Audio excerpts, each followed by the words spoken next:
Great. I'm Brian Rios. I'm from Wahl+Case. I'm a marketing specialist here. Um, yeah, so thank you so much for being with us today. Just a couple housekeeping things before we get started. If you do have questions, there's a Q&A function. I think that you guys have probably been to a Zoom webinar before, but just in case, on the bottom, there's a bar and it has a Q&A button. Feel free to ask them there, and we have some time towards the end to go through them live, and we'll do our best to answer them. The other thing, if you do want more info about Dynamic Yield, or if you're interested in working with them, or you just want to say thanks, you have our direct contact, so you can message me directly on LinkedIn, or send a message to jobs@wahllandcase.com. And with that, I want to introduce Evan Burkosky. He's a good friend of mine, the country manager of Dynamic Yield here in Japan. He's been in the market studying the trends and changes for the past 15 plus years. He's an avid surfer and surfboard maker, and I think he's excited to share some of that experience with you guys today. Thank you so much, Evan. All right, thanks very much for the intro there, Brian. I don't know if we'll have time to get to the surfing component today, but maybe in the Q&A. All right, so yeah, this webinar is obviously being hosted by Wahl+Case together with Dynamic Yield.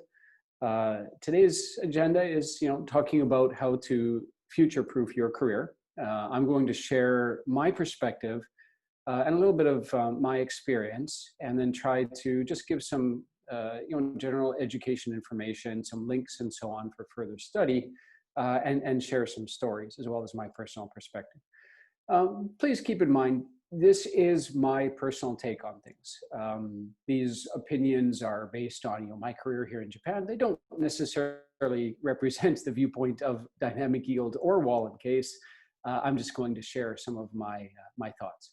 So today's agenda, we're going to talk about the current situation, COVID-19, and how it's affecting the Japanese economy, how it looks like things are going to play out from here, AI, machine learning, automation, and the concept of Society 5.0, hard skills that you need to learn yesterday, as it says here, as quickly as possible.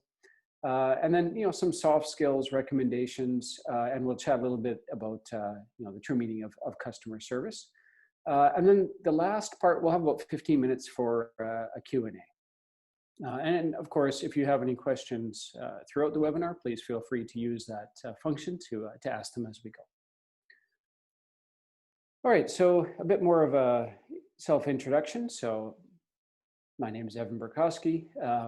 I position myself as a digital marketing, AI, analytics, and CXO specialist. CXO meaning customer experience optimization. And we'll talk a little bit more later about why I think it's important to position yourself as an expert or a specialist in these particular areas, why these keywords are good areas to focus on. But for a little bit of background on how I got here, I arrived in Japan back in 2003, so it's been 17 years in Japan now. I founded my first business, which was an English school, in 2004, and then I co-founded a marketing agency, which was a full-service web development to advertising, campaign management, digital marketing agency. I founded a software startup in 2011, and all of those were where I was initially based in Japan in Hokkaido.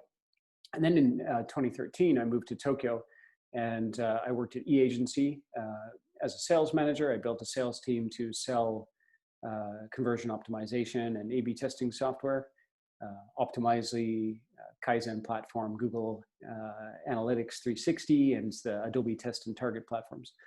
And then I spent some time working both at eAgency and at J. Walter Thompson. So I was a big data consultant and eventually transitioned into spending most of my time at JWT, assisting in the works department, which is like their R&D department. Worked with some of Japan's largest brands at that time. So it was a very interesting learning experience. And then I utilized that experience in MarTech and AdTech to start consulting companies on how to enter the Japanese market. So Parsley, which was an analytics company, Full Story, which was a CX tool, and then Dynamic Yield. And after consulting with Dynamic Yield in 2019, I became the country manager and started building out the team here in January. So a little bit of a pitch. We're currently hiring for a sales engineer, and we'll talk a little bit more about that role in this webinar. But we are currently open for applications for this role. All right, so obviously we're facing a time of massive disruption. COVID-19 has disrupted the Japanese economy more so than even the Lehman shock or any other event since data has been kept beginning in 1955. So this is kind of surprising. Certainly my coworkers at Dynamic Yield who work in other countries, they look at the number of actual cases in Japan, the fact that there have been no official lockdowns per se, only voluntary, and sort of have a hard time understanding why Japan is so affected. I think for context, it's important to understand how the flow of goods in and out of Japan is so key to the manufacturing industry, which is still quite core, and how that's been disrupted by shortages, only essential items being able to come in and out of Japan. And then how the services sector, which is secondary to manufacturing, one of Japan's largest sectors, how it's been affected. But as we can see here, there's just been a massive drop, a massive effect in GDP. However, there are signs that it's starting to recover already, and I think the data here reflects essentially Japan's transition to remote work. It was very difficult initially for people to get used to working remotely, to doing telework, working from home in Japan. This is partially a reflection of Japan's difficulties with digital transformation. Everything from paper-based workflows, the need to circulate a ringisho document, which is a document required for any major decision in Japan, where all stakeholders have to literally put their hanko, stamp a piece of paper in order to get stakeholder alignment and move things forward. Those sort of processes are very in-person and analog-based. To simple things like sales processes, traditionally being relationship-based, so focused on dinners and drinks with clients and moving sales processes along by in-person meetings. All of that was disrupted. People had to learn to work from home in small apartments with their children, also out of school and playing in the same room with them. And because Japan has seen a big shift in personal computer usage into mobile usage in recent years, a lot of people didn't even have computers at home. They didn't have desktop computers. They didn't necessarily even have laptop computers, and they weren't able to join conference calls entirely on their mobile phones.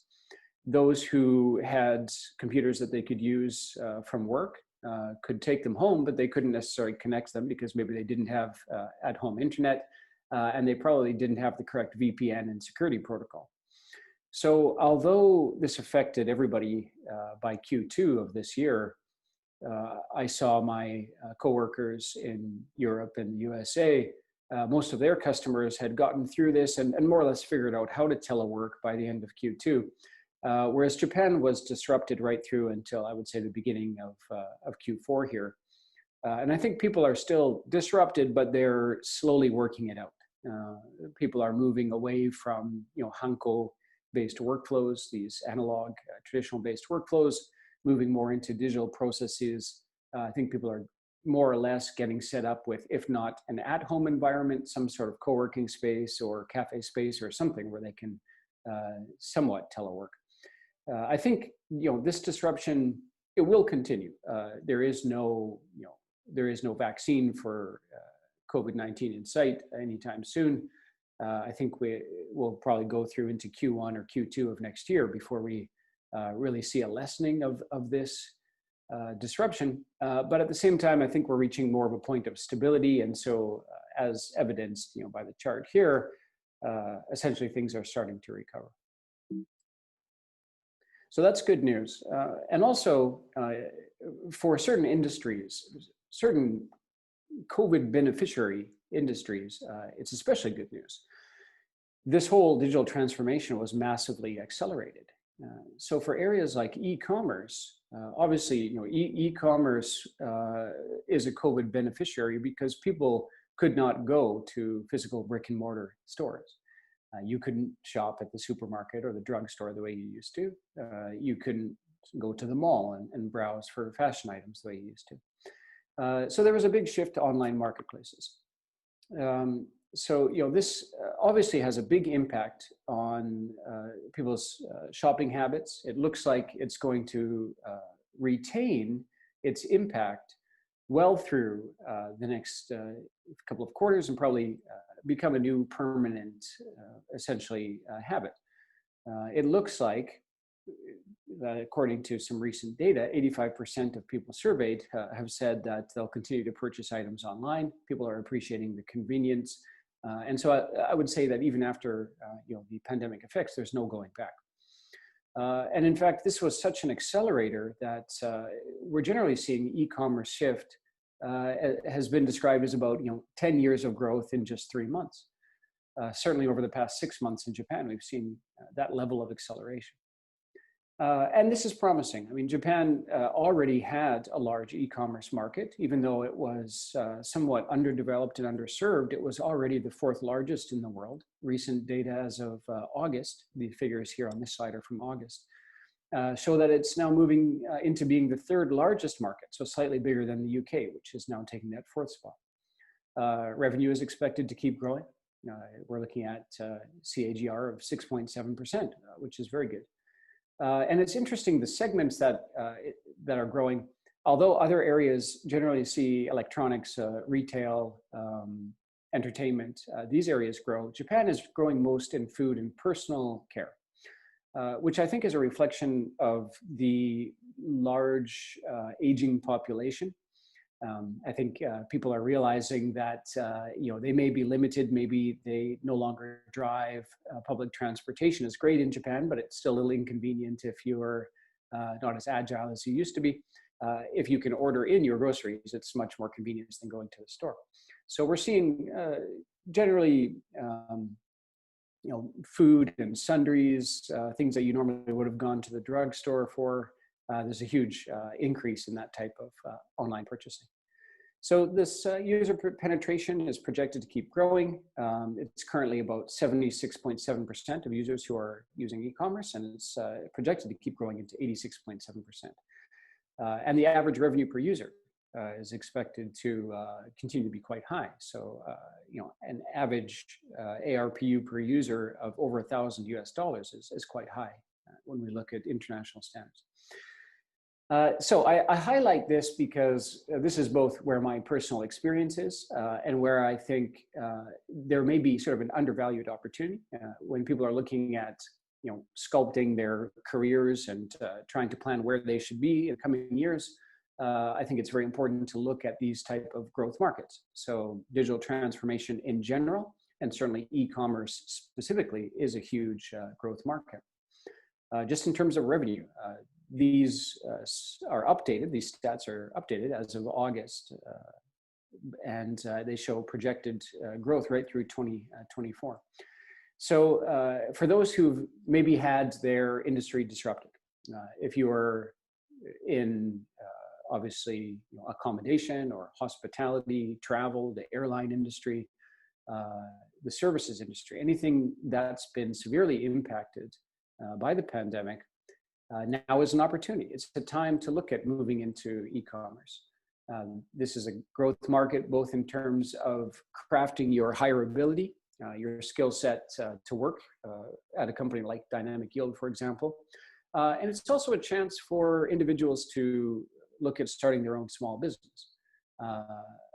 For myself, as a side project, I started a surfboard brand, which is just a simple passion project. I enjoy surfing and making these surfboards. And so I started this Neptuno surfboards together with a partner who's been doing that for 30 years. And it's a chance to learn and also hone the skills that I use at my main job at Dynamic Yield and take advantage of this growth in e-commerce. All right, so shifting gears a little bit, I'd like to talk about digital transformation in the context of this Society 5.0 concept.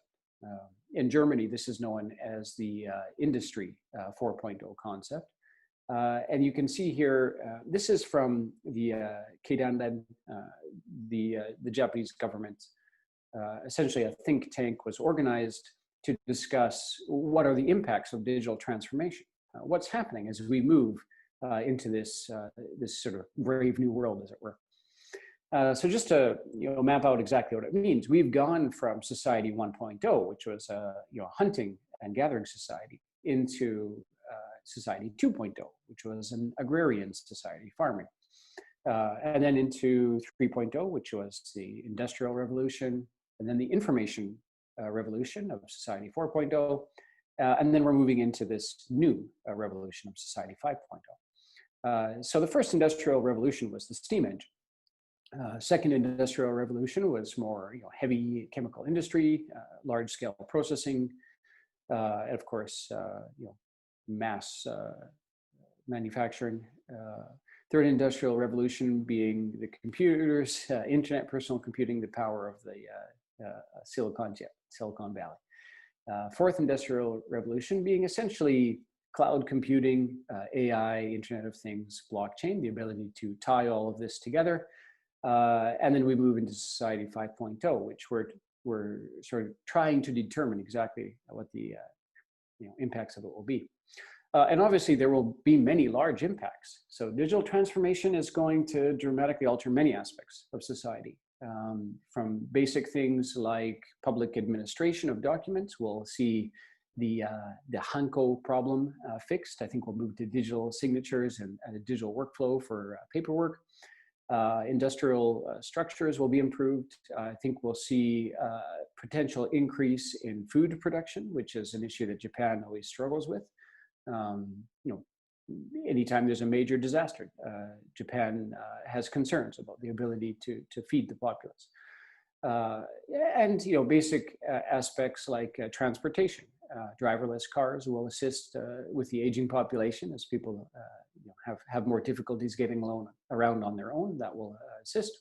Medical care and support, and many other areas. Now, this utilization of data and then the application of artificial intelligence to process the data is really where this acceleration, this transformation will come from.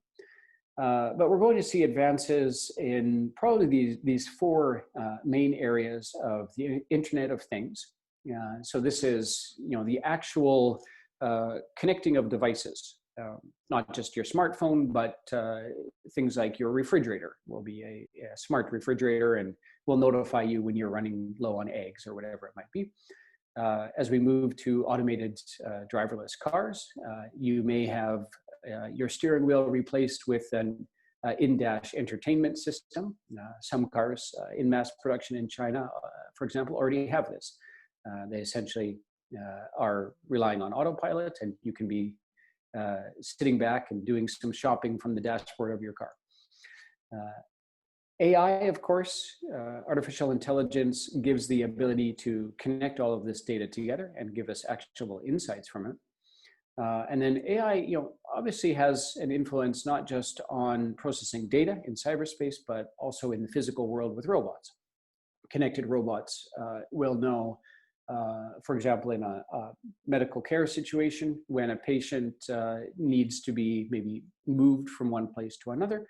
So you may have robots who assist with people picking up out of bed, taking them over to the bath, and so on.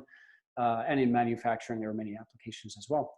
And then blockchain or distributed ledger technology will assist because we'll see more and more decentralization of data, the ability to process larger amounts of data more efficiently, possibly advancements in things like digital contracts as well, so that we can move away from our current paper-based contract workflows, and the speed of business could be improved. Certainly for my world, in closing a deal for a marketing technology, the most difficult part is the final legal step. So we'll go through a sales process. We'll get to the last step, which looks like it's just a simple piece of paper to have signed, and that can take 2 or 3 weeks because there's a lot of people who have input on those legal decisions. So all of that could be improved, by the promise of this Society 5.0 concept. So obviously these digital technologies and data can be utilized to create a society where there are a lot of benefits. The think tank that came up with this particular presentation, which I pulled these slides from, is very optimistic. They believe that Society 5.0 is this opportunity to move from a traditional sort of industrial society, even from our current information society, into this imagination society where there's all sorts of imagination and creativity, and people are able to apply more and more value add to their work processes. We'll move into more problem solving, this sort of freedom to work with more diverse teams, decentralization where anyone can get opportunities anytime, anywhere. And more sustainability. There will be environmental benefits, and so on. There are many wonderful ideas, wonderful possibilities that could be enabled from this Society 5.0 concept. And I appreciate the optimism that this team has engaged in. I love how the Japanese government is trying to spark imagination and sort of inspire people. But I think if we look at the practical reality of Society 5.0, it's much more about this: avoiding the destruction of our urban environments. Now, this is an actual picture from Japan. It's that island that was featured in one of the James Bond films, where there had been a mining community and it was shut down, and now it's just falling back into nature. But it's a sad image because it's actually true about many areas in Japan. As Japan's population declines and the GDP declines, a lot of rural areas around Japan are seeing depopulation. And when there are natural disasters, for example, in our Tokyo area here, the big typhoon, there were 2 large typhoons that hit last year. I think it was number 15 maybe. Did a great deal of damage just across Tokyo Bay over in Chiba. When I go out there to go surfing, I still see businesses are completely destroyed. Gas stations have been knocked down, and there just isn't the budget to rebuild. So they're simply falling back, declining back into nature, or being overcome by nature, because there isn't the population left to sustain those communities anymore. They don't have the population, therefore they don't have the tax dollars to rebuild and repair. So I think the promise of Society 5.0, although there are all sorts of spectacular, inspiring things that could happen, I think the real world application right now is an increase in productivity. And productivity is a real problem that Japan needs to deal with. Anybody who's worked in a Japanese office may find this scene familiar. No, it's obviously a joke. There are a lot of fax machine-based workflows in Japan, but there is also pretty good computer knowledge. So this where's the fax button is just, don't take it too seriously. But it is an issue. There are still a lot of these paper-based workflows that are slowing down productivity. In fact, Japan's labor productivity is the lowest amongst the G7 nations. It's actually 21st amongst the 36 OECD nations, so it's below the OECD average. The per hour labor productivity in 2018 was the equivalent of $46.8 or 4,744 yen. That's less than half of the leading country, Ireland, and it's only 60% at the level of the United States. It's extremely low. For a country that is as technologically advanced in some areas of manufacturing, transportation, and as evolved a service sector as Japan has, it's kind of shocking that productivity is still this low. It's a recognized problem, and it's a problem that is accelerated by the aging population. So Japan's population aged faster than any country over the past 30 years. This is a huge problem. It's a problem that's been in the media for a long time. It's a recognized problem to the extent that we're all sort of tired of hearing about it probably, but there's a real effect here. Population is a direct contributor to GDP. Essentially, your labor force productivity depends not only on the number of workers, but the age of your workers and their overall productivity. So Japan's working age population peaked in 1995. It's currently 13% below peak. By 2040, it will be 31% below peak. That is the fastest aging of not only a population, but a workforce on the planet. And of course, the direct result is a steady deceleration in GDP. Now, the growth is still positive, but it's getting closer and closer to zero. Currently, the average is only 1.2%. Combined with a lack of productivity because of work processes being out of date, because of digital transformation, until the accelerator of the pandemic coming along, work processes being considered behind the international average, Japan had a real problem. So fortunately, the pandemic has accelerated some real change, some change that the Abe government had not been able to do, despite the three arrows of Abenomics. It looks like we're going to round the corner on this, and it's quite likely that Japan's overall productivity will increase. And this is really due to the promise of artificial intelligence. So if we look at the practical application, not the theoretical sort of fun, inspiring dreams of what Society 5.0 and artificial intelligence can actually accomplish, but the practical application of AI today, there are basically three types of AI in use today. There's process automation, there's cognitive insight, and there's cognitive engagement. And according to this Harvard Business Review survey of actual companies using AI in the real world, the most common type of AI in use today is process automation at almost half, 47%. So this is the automation of digital and physical tasks. It's processing data. It's back office administrative duties. It's things like going through contracts to use natural language processing to pick up keywords, just basic sort of manual rote work that's difficult and costly for humans to do at scale. The second type is cognitive insight. So this is about 38%. This is using algorithms to detect patterns in vast amounts of data. So not just picking up keywords, but understanding what the patterns of these keywords mean. So this is how, for example, with dynamic yield, we're able to predict what a particular customer is likely to buy. We can automate personalized targeting of digital ads through ad tech applications. This gives us an improvement in the overall customer experience and improvement in work processes, improvement in productivity and efficiency. And then cognitive engagement, still the least common type. This is a little bit more difficult, but this is where you use things like chatbots to engage in customer service, or you utilize product and service recommendation systems for retailers that might increase their personalization engagement and sales. This is a clear value add, and this is actually where dynamic yield comes in. This is where we specialize. So if we look at the practical, business benefits of AI, the way people are actually using it is to enhance the features, functions, and performance of existing products, optimize internal business operations, and free up workers.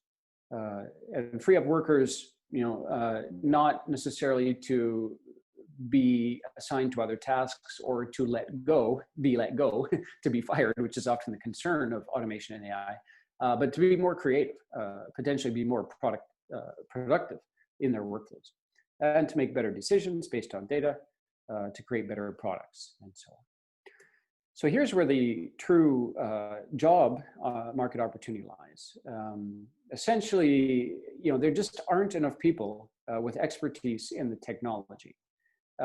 So most businesses today that are trying to use AI are finding that there just aren't enough people who are familiar with the technology, who are trained on the processes. And this is where the job opportunities lie. In companies like dynamic yield. So a quick explanation of what dynamic yield does. So we're a company that was founded just a few years ago. currently have almost 300 employees, acquired by parent company McDonald's to power their drive-through touch panel personalization. And then they pretty much left us alone to do our thing for the rest of the market. So we're an independent subsidiary, main offices around the world. So for 3 years in a row now, we have been voted by Gartner in their personalization magic quadrant to be a leader in this field. And you can see that the other companies in this field are probably familiar to many people. There's Salesforce with their recent acquisition of Evergage. There's Adobe, the Experience Cloud, Test and Target. You might have heard of Monetate or Certona or Optimizely, which was just acquired by Episerver here. So these companies, they focus on the overall improvement of the customer experience. They improve the conversion rate of websites and so on. The way dynamic yield works is we basically take in data, either first party or third party data, and then we run product recommendations, product rankings, targeting of the correct experience to the correct audience, A/B testing to ensure that this is correct experience for each audience segment, and then the triggering of messaging and so on across these various channels. So more and more, we're able to engage with the Internet of Things. The Dynamic Yield's parent company, McDonald's, again, acquired us because we could do a completely offline personalization use case for their drive-through touch panels. More and more, we're moving into personalization with digital assistants or things like the Apple Watch, connected devices, fitness devices, and then standard channels like email and mobile and web. So to sort of visualize what this looks like, essentially what we do is we take data insights on audience segments. We process massive amounts of data to understand different personas and then put them into different audience categories. So here we have Tomoko, who is a lawyer. She's a mother. She's interested in fashion. Hiroshi, office manager, typical salaryman. Dan, he's a study abroad student. These are individuals, and we wouldn't be able to identify them as individuals, but we can say that they're a type of persona that would fit into an audience segment. And so we can track what they do, where they come from, what technology they're using, the traffic source, the time that they arrived on a website, what pages they looked at, what they did on that website, exactly what data they looked at in terms of model specs or color or fit and size. And then we can import third-party data, like what they might have purchased in the past, what they're interested in. And then we can personalize their experience. So, and non-personalized default experience, when somebody comes to a website like this one, they're going to see creative copy that's targeting a broad range of people, both men and women, maybe campaigns for various sales and things that are going on, and product listings that are going to show all products. Personalization means taking into consideration an individual user's interests. So Tomoko, she's interested in fashion. We're going to show this hero banner, this copy of the female model. We're going to show recommendations specific to her browsing patterns. We're going to show campaign information that's specific to her, and product listings that are specific to her. Same for Hiroshi with his salaryman and more sort of fitness-oriented materials that he's looked at in the past. We're going to show fashion items that would be targeted to him.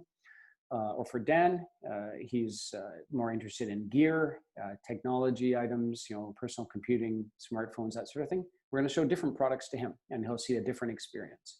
So we're actually changing components of the website, turning some elements on, inserting some elements into the site, different UI, different experience, and different products for each audience segment. And that at its core is personalization. So the actual benefit to customers, our customers are usually retailers. This essentially gives them the ability to launch campaigns much more quickly, to get more insight in the campaigns they're running, to leverage the power of AI-driven A/B testing to find the correct experience for the correct audience segment, and create this seamless customer experience that removes personalization silos or data silos, And it gives them, clear reporting, actionable insights, and clear paths with what they should be doing with their product lines and their online experience. And then it gives, true results. It measures the changes that they might make. It gives true market insights and basically strategic insight. So that's a real world example of, one AI-driven technology. So if you want to work for a company like Dynamic Yield, if you'd like to get into this field of AI, here are some of the things that you need to focus on. Now, let me go back just for a moment to the start where I talked about my personal profile.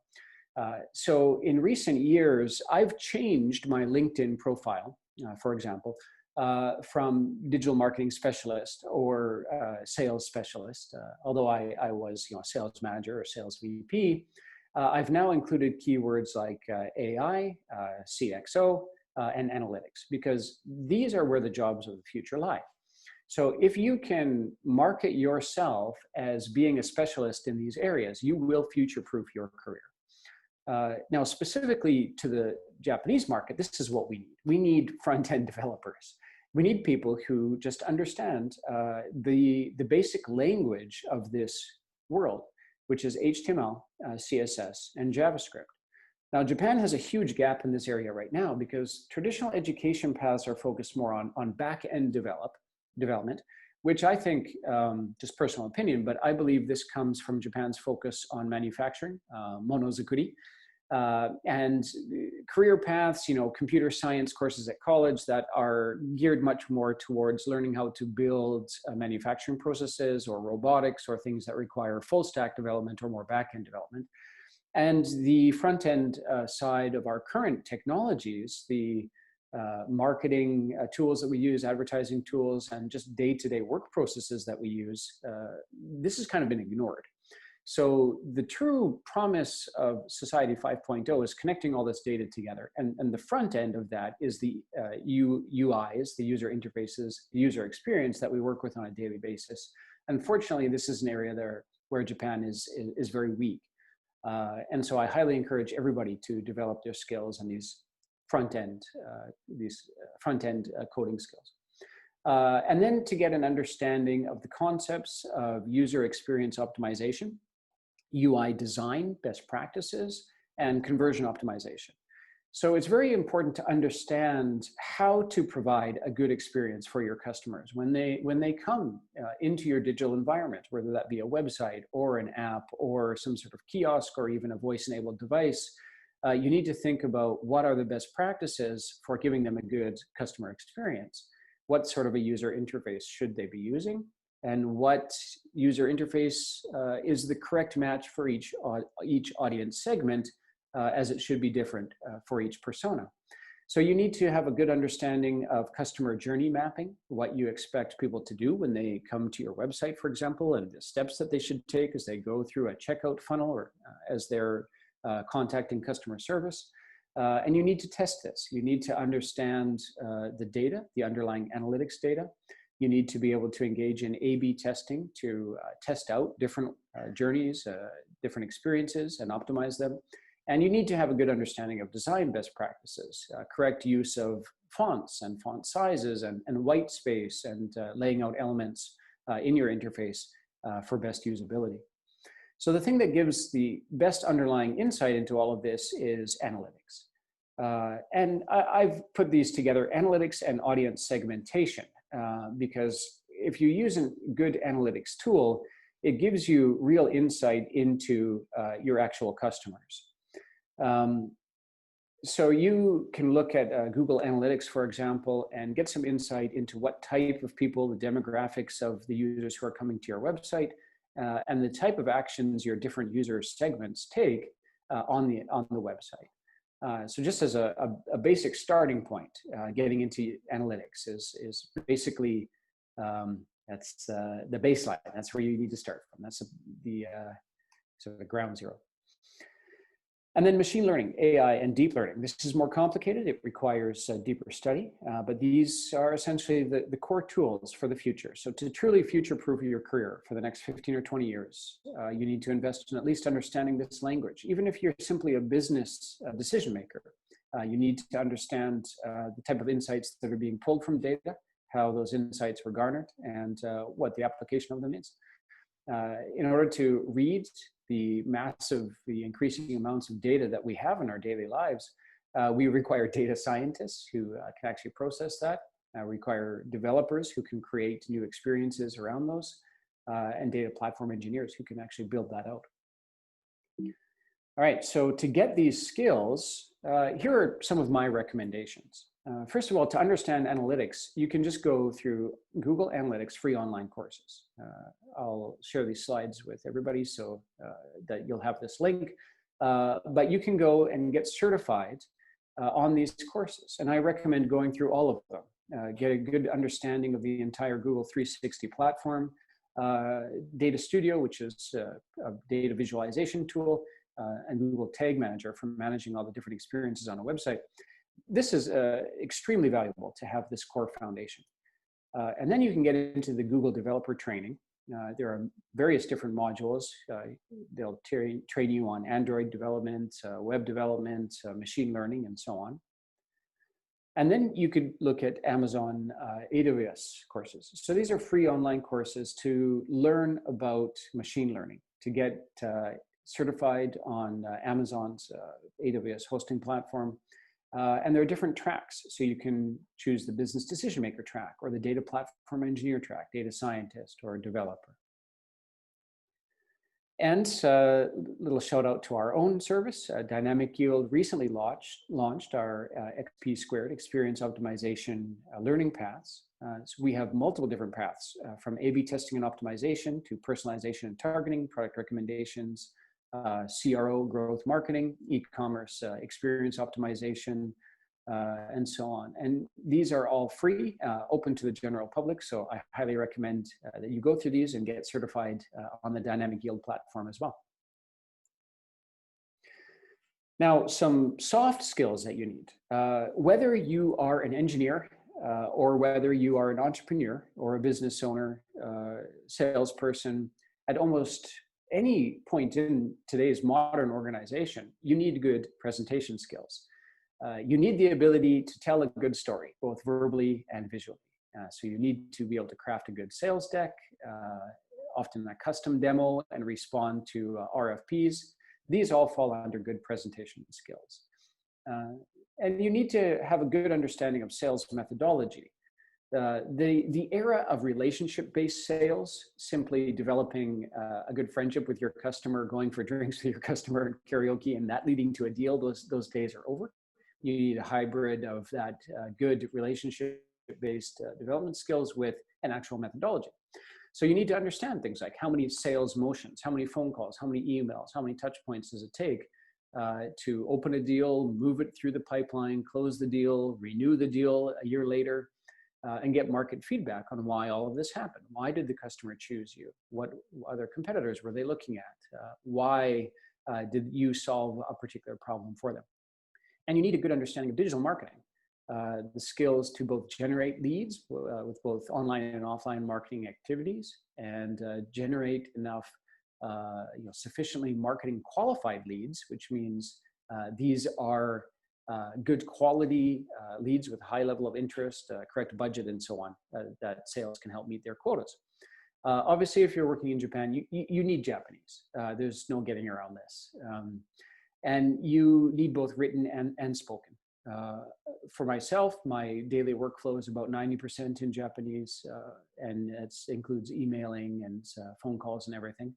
I would say that the JLPT level 2 is the minimum for most client-facing roles, but real-world experience is sufficient. And for myself, I never formally studied. I just, it was sink or swim. I learned by doing. So that's possible if you have the right sort of personality type for that. And then customer service. You need to understand real customer service. Now, in Japan, we have this concept of omote nashi, which is a very high level of service, but it's very process-based. It's essentially a manual for these are the processes that you do to give good customer service, and you cannot deviate from that. And unfortunately, that doesn't meet the needs of most customers, certainly not from customers from a Western background, who want things like options about which dinner they can choose, and check-in time, and they want to have things like, a hair dryer available at the front desk, or they want to be able to, choose to contact you on Slack instead of phone. So you need some flexibility. And you need to educate yourself on what leads to good customer service in general. So you need a combination of both of these hard skills and soft skills. You need to be part sales rep, part engineer to be successful in the modern world. And this specifically calls out the role of the pre-sales engineer. This is, again, what Dynamic Yield is currently hiring for. But it's where a lot of jobs exist in the market right now. A lot of companies like Dynamic Yield who are leveraging the growth in these new industries like e-commerce, all of the possibilities of AI, machine learning, and so on. They need these people who can bridge the gap between the sort of traditional computer nerd who sits in a corner and only talks to machines, and a more sales-oriented person who goes out and talks to people face to face. You need both skill sets. The days of sort of choosing one track or the other are over. You need a good combination of both to be successful in this new environment. So some soft skill resources. Salesforce actually has launched free online courses that get you trained on their CRM-based sales methodology. So I recommend the Salesforce Trailheads website. And then there's some good books that I can recommend. So Dr. Greg Story is the author of Japan Sales Mastery. This book just came out last year. It's the bestseller in its category. And I recommend it. He has a long sales training background. It covers a lot of very important points for selling in Japan. Behind the Cloud is the story of Salesforce, and it talks about how they entered the Japanese market in one of the sections. So it gives a good understanding of what a CRM based sales methodology is and how they actually use their own methodology to sell Salesforce. And Predictable Revenue. This is the book on how to do outbound sales, how to prospect, how to leverage your relationships to go out and open new deals and get past this sort of point where a lot of companies struggle, where they see a plateau in their sales and to move into a more scalable model. So just to quickly touch on the type of jobs that are available. As of most recent data, these are the type of AI jobs: product managers, sales engineers, maybe data scientists, where we would think are the largest, aren't necessarily the largest percentage of the market. Software engineer, and for many companies, the software engineer and sales engineer role are essentially the same. There's sometimes a pre-sales and post-sales split there, but those roles are very similar. So this is where you want to focus. And one thing that we see in Japan is the unique opportunity to take advantage of the societal shifts that are happening, this declining population, aging population, the need to increase productivity, and all of the accelerating factors that have come from the whole coronavirus situation, to engage in AI and automation in a real world use case that's not taking anybody's jobs away. So we're actually applying AI and automation in Japan to supplement the workforce because it's absolutely essential that we do so. But interestingly enough, there's been a real fear about automation coming in and taking jobs away in developed nations.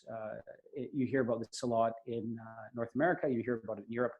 The reality though, is that according to the data, we reached the point in 2020, this year, where AI is actually a positive net job motivator, which means it's creating more jobs than it's taking away.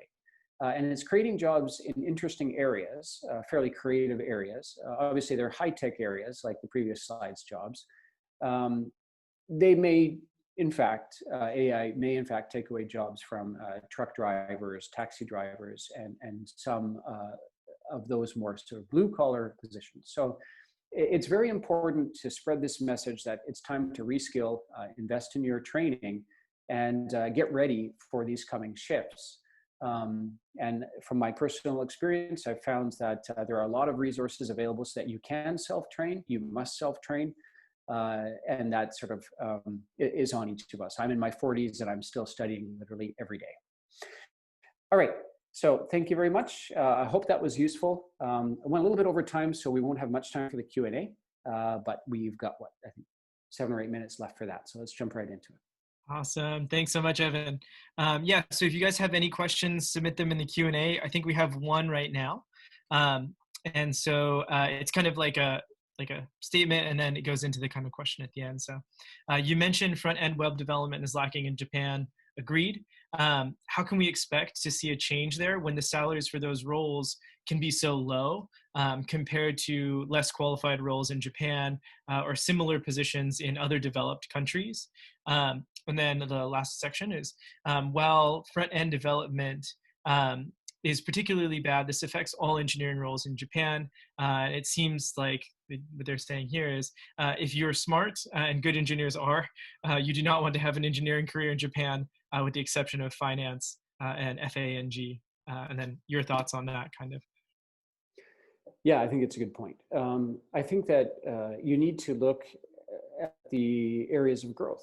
You need to look at the essentially niche markets where engineers are in such demand that the roles pay quite well. I would say that the role that we have open right now for our sales engineer is considerably above market. The budget that we have available is quite high. So I think it's important to understand that there are always going to be sort of companies that benefit from movements in the market. And coronavirus is causing a massive shift in the market. So it's a chance now to either look for a company that's taking advantage of this shift in the market or take advantage of it yourself. If you have any entrepreneurial drive, or if you have any friends who are entrepreneurs, now is a good time to start a startup company and take advantage of these these front-end skills, and you will again be positioning yourself for a good career, again future-proof, probably 15, 20 years. All right, so I see that Levi had a question. Do we see people, companies moving out of Tokyo and into the countryside, and any opportunities associated with that? And I would say, yeah, absolutely. There's been a definite movement away from Tokyo, especially people who are somewhat earlier in their career, maybe still in their 20s and 30s. They no longer need to live in the city and commute to their office, so they're moving a little bit farther outside of the city. I personally live in Kanagawa down by the beach, and I think all of the apartments in that area have been snapped up recently because people are now able to work from home. And this is a massive opportunity, especially if you want to take advantage of the boom in e-commerce. You can leverage a platform like Shopify or Japan's domestic version of Shopify, which is called Base, to start an online store. You could get yourself in business pretty much overnight. It's very, very easy to get into that, and there are a lot of opportunities there. Cool. Yeah. So one more, and kind of touching on both of those, I think that even the opportunity with dynamic yield is quite flexible. And so I know, Evan, we've talked in the past and how a lot of your workflows now move to be remote almost entirely. Yeah, and so UDK had a question. How can we introduce the importance of design, especially UX, in a traditional Japanese company? Yeah, that's a great question. I think it's somewhat of a misperception that there isn't any appreciation of UX in Japanese companies. I know from firsthand experience, for example, that Rakuten tests every element of their UI. They have internal A/B testing tools. They experiment with external tools from time to time as well. However, at the same time, Rakuten is often held up as an example of by Western sort of best practices of what not to do. And the reality is that every time Rakuten tries to introduce an advancement to their UI, they alienate their core user base, which skews a little bit older. About 50 years old is their median user. And so it's just a reflection of people being used to a certain UI. I think that particularly that generation is used to the chirashi, the paper flyers that carry a huge amount of information, very dense information, and they expect their online UIs to follow suit. So I think it's a trap that that foreigners can often fall into, to think that there aren't any UI best practices at work in Japan. I think that there are actually a lot of examples of A/B testing at leading companies in Japan. However, I would say that general education in the market about the concept of UX is still quite low. I think that it's responsibility of anybody with design experience, or who's has experience in CXO, to be an evangelist and an advocate for better design practices, because it will start to shift the expectations of the market and improve it. That's great. Any other questions for Evan? I know there were some that were sent in before, but we kind of did our best to handle most of those in the presentation. So if there are any other questions, feel free to send them now. Oh, looks like. Yeah, I think Muhammad Ali has one, or is it Syed? Oh, there it is. Yeah, perfect. Yeah. Yes, I'll just read this.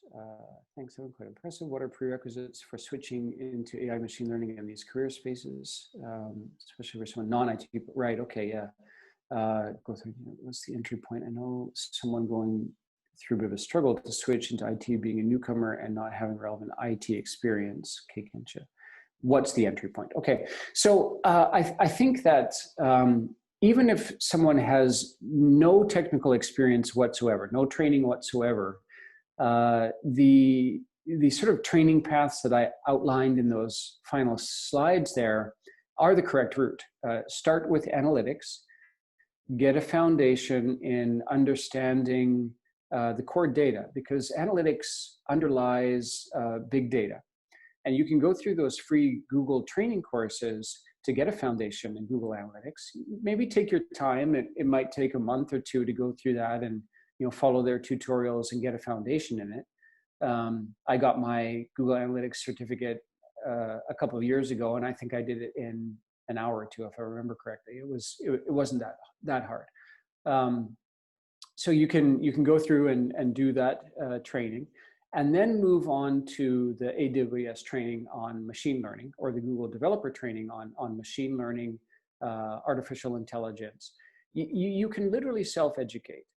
Even if you don't have any foundation, if you've never written HTML in your life, you can still go through these online tutorials, give yourself a reasonable amount of time, maybe 6 months to a year or so, and you could essentially reskill yourself with accreditation. Google, Dynamic Yield, AWS, they all give you actual certificates that you can put on your resume, and they will help you get jobs in this field. All right, I think we have another question. So let's see, a major focus on AI was in regards to front-end perspective, marketing. Yeah, however, there are use of AI in the back end as well. What is the situation here, such as compliance, etc.? Yeah, it's a good question. And it actually, these back-end applications of AI reflect probably an even larger percentage of the overall job market. So it's certainly good to look at those. However, it's just not my personal area of expertise.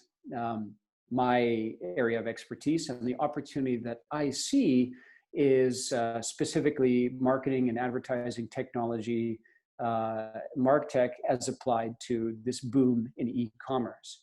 So we wanted to focus this webinar around this particular opportunity. I think it's a massive growth opportunity right now, and it's very easy to get into. But I would encourage anybody who's interested in learning more about the back-end applications of AI to look at especially those AWS free courses. There are real-world applications in their training so that you can go through and learn about these other areas of industry. And we only touched on it briefly, but some of the components of Society 5.0 are the Internet of Things, the use of blockchain, digital ledgers for managing transactions and massive amounts of information. And this is where, again, you will future-proof your career if you focus on that, probably for the next 15 to 20 years. Awesome. So it's just about 5 p.m. now. Thank you so much, everybody. We really appreciate your time. I hope that if you guys do have any other questions or anything else you'd want more information about, feel free to reach out to myself or Evan. We're both on LinkedIn. And then also, if you would like to apply, message us at jobs@wahllandcase.com. Thank you so much, everybody. We really appreciate it. We hope to see you at the next one. Thank you very much, everybody. And thank you, Brian and Andrew.